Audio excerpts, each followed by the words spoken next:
Hi friends, I am Kirti and welcome to my channel. आज अफगानिस्तान तालिबान की पहली औपचारिक वार्ता कल से शुरू होने वाली है, तो उसी पे ये वीडियो पूरा फोकस है। और इससे रिलेटेड जो भी कंसेप्ट है वो थोड़ा सा बताएंगे, क्योंकि हमें पता होना चाहिए ये जो शांति वार्ता हो रही है। और अमेरिका के विदेश मंत्री पोम्पियो जो है वो दोहा मतलब कतर की राजधानी दोहा पहुंच चुके हैं। और विशेष दूत जो खलील जाद है उन्होंने कहा है कि दोनों पक्षों के लिए ये परीक्षा का समय है। तो अमेरिका का इसमें इंटरेस्ट क्यों है और भारत के लिए ये क्यों इम्पोर्टेंट है शांति वार्ता, तो ये हम देखेंगे। अमेरिका जो है वो इसमें शुरुआत होती है अमेरिका की जब 11 सितंबर 2001 को अमेरिका में हमला किया था तालिबान ने। तालिबान क्या जो अलकायदा है उसने चरमपंथी हमले किए थे और वहाँ पे बहुत नुकसान हुआ था। उसके बाद ही अमेरिका ने तालिबान सरकार को पूरी जड़ से उखाड़ फेंका था और सत्ता से भी हटा दिया था।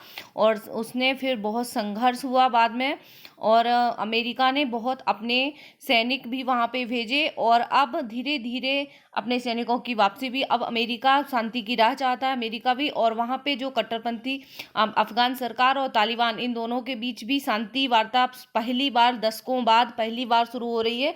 तो इस पर पूरे विश्व से की नज़र है। और भारत का इसमें क्यों इंटरेस्ट है, क्योंकि भारत शांति चाहता है, भारत अफगानिस्तान में स्थायी शांति चाहता है, इसलिए भारत भी इसमें इंटरेस्टेड है। क्योंकि प्राचीन काल से ही भारत और अफगानिस्तान के संबंध अच्छे रहे हैं, दोनों ही पड़ोसी देश हैं, दोनों सार्क के सदस्य हैं।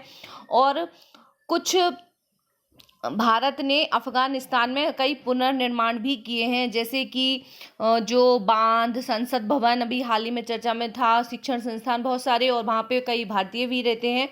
और चाहवार पोर्ट जो है वो, और साथ ही साथ चाहवार पोर्ट से अफगानिस्तान सीमा तक ट्रेन चलाने का भी भारत ने 2016 में एक प्रस्ताव पास किया। तो ये सब इन सब कारणों की वजह से भारत की निकाय है कि वो स्थायी शांति चाहता है कि हमारे पड़ोसी अफगानिस्तान में शांति रहे। अब इस वार्ता से देखना होगा कि आगे क्या होता है, किस हद तक ये सही रहती है और कहाँ तक ये जाती है। कई बार ये शांति वार्ता के लिए औपचारिक रूप से सब लोग इकट्ठे हुए, बट नहीं हो पाई। हर बार कुछ ना कुछ शांति समझौता के कुछ समय पहले ही हमले हो जाते हैं, तो फिर नहीं हो पाता है। अब दोहा में होने वाली वार्ता में भारत के शामिल होने की भी उम्मीद है। और 29 फरवरी को अमेरिका और तालिबान में समझौता हुआ था। उस समझौता में शांति बहाल करने की बात की गई थी।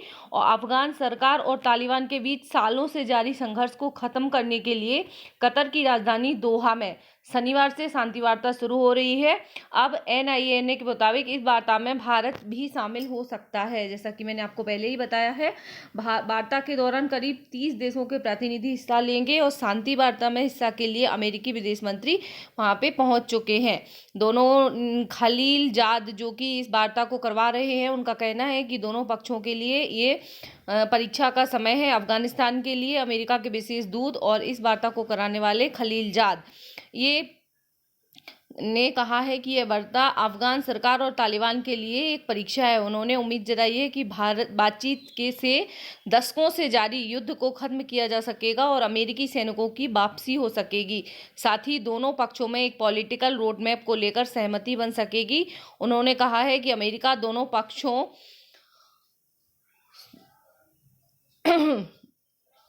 के बीच शांति करवाना चाहता है और कई चरणों में वापसी हुई। 29 फरवरी को एक समझौते पर साइन हुए थे, किस किस के बीच, अफगानिस्तान और अमेरिका और तालिबान के बीच। अब इसी साल 29 फरवरी को हुए थे, जिसमें तालिबान को हिंसा में कमी लानी थी और अमेरिका को अफगानिस्तान से सैनिकों को कई चरणों में वापसी करनी थी।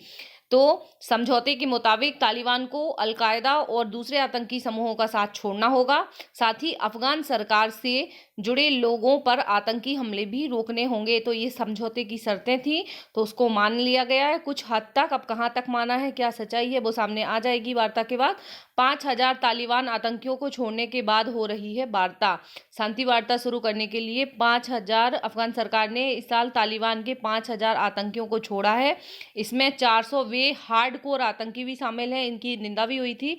मतलब इतने ज़्यादा खूंखार आतंकी भी जिनमें शामिल है, जिनमें कई सैनिकों और नागरिकों की हत्या की है, उनको छोड़ा गया है। अशरफ गनी सरकार ने पिछले हफ्ते 3200 कम्युनिटी लीडर और पॉलिटिशियन की बैठक बुलाई और सभी के सुझाव पर कैदियों की रिहाई का फैसला लिया गया है।